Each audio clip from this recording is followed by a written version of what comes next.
Hello and welcome. I'm going to start with one of Zed's modern day parables.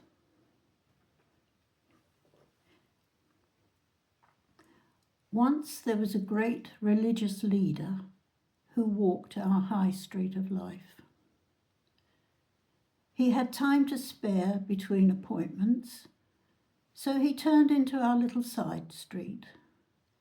And as he approached our little shop, curiosity got the better of him, and he thought, I must look inside. He opened the door, and he had to bend low because of the low doorway, for no one stands above the rest who enters our world. Materially, they are all of the same level. He entered the little shop. It was dim, and as his eyes became accustomed to the gloom, he noticed a little man standing in the corner. The little man was frail, and he wore humble clothes, and nothing adorned him in the way of jewellery. But as he looked into his eyes, a great religious leader felt something move inside him, for there was love and compassion in those eyes, and he felt at peace. The clergyman asked if he may look around, and the little man waved his hand with a welcoming gesture. And as you know, in our little shop there are rows of books, so he browsed through them slowly. But all of a sudden, in a corner, he saw a large package. It was nearly as tall as him, and it was covered in dust. He walked across. The package was thin, just a bit wider than himself. With one finger, he wiped the top and could just make out some lettering on the package. It said, Part 1 in Overcoming Ego. He lifted the package and carried it to the counter. How much do you want for this? He said to the little old man. We have been waiting for you to collect it, sir, said the little old man with a smile. There is no charge. Oh, will you have it delivered? He said. I'm afraid not, said the little old man, for you must carry it with you. By now, the curiosity of the clergyman knew no bounds. He bade the little man goodbye, and with the package, rushed from the shop. Into the high street he ran, and hailing a taxi, was at his residence in a matter of minutes. He ran upstairs to his bedroom and closed the door behind him. With almost indecent haste, he ripped the packaging to find out what was inside. It was a beautiful mirror. It was completely gold from top to bottom. This must be priceless, he thought. He stood in front of the mirror, and suddenly the image of himself began to change. He was wearing an expensive-looking robe, jewelled from top to bottom. He was seated on a throne of gold in the most beautiful room, richly furnished, and around him were many lesser clergymen who were looking at him with reverence.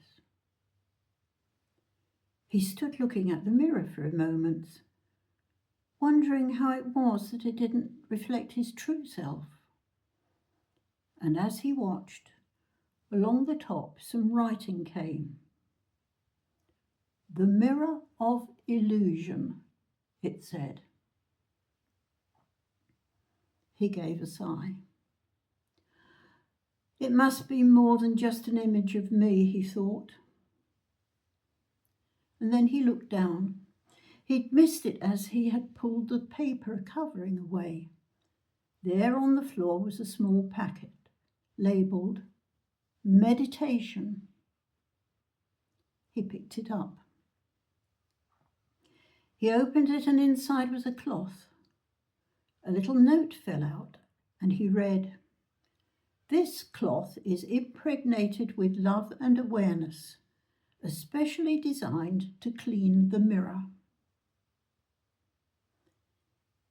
Immediately, he wiped the cloth across the face of the mirror, and as he did so, all the possessions in the picture disappeared.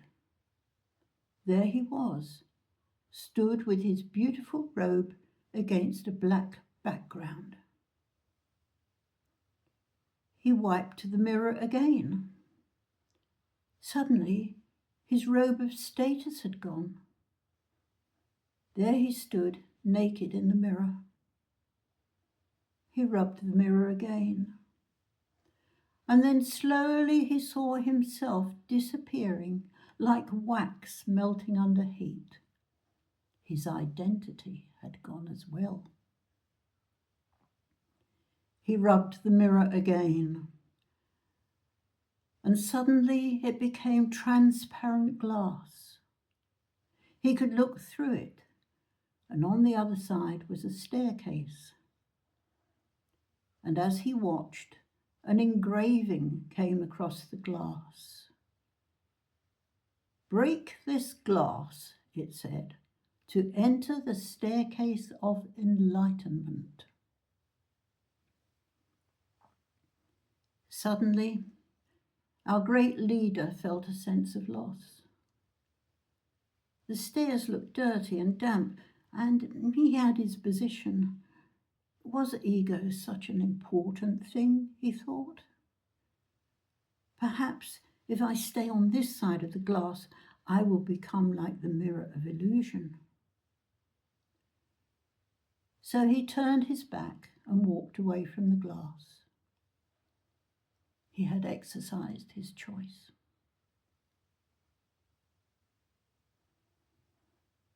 Did you like that? The mirror of illusion. Now, I'd like to ask you something. What image sprang to your mind when I read those opening words? "Once there was a great religious leader who walked our high street of life." What was the image? Well, if I was a betting person, which I'm not, I'd lay odds it was the image of a man. Right? Not a woman. Why? Simply because the majority, if not all, the major religions of the world are led by men. This has been the case throughout history. In the context of these teachings, at least, is that not strange? For a higher self exists in males and females equally, and chooses whatever vehicle it needs for its experience over many lifetimes, sometimes in a male body and sometimes in a female body. The higher self is neither male nor female. It is a segment of the ultimate energy of the universe. So, if both genders are spiritually equal, which they are, why are most religious establishments dominated and controlled by men? Why? In some religions, are women actively dissuaded from participating in spiritual learning and practice, to the point of being kept behind screens or even banned from worshipping alongside men in their holy places? I ask you, what message does that send out? Who made the rules? For the love of God is within each and every one of us.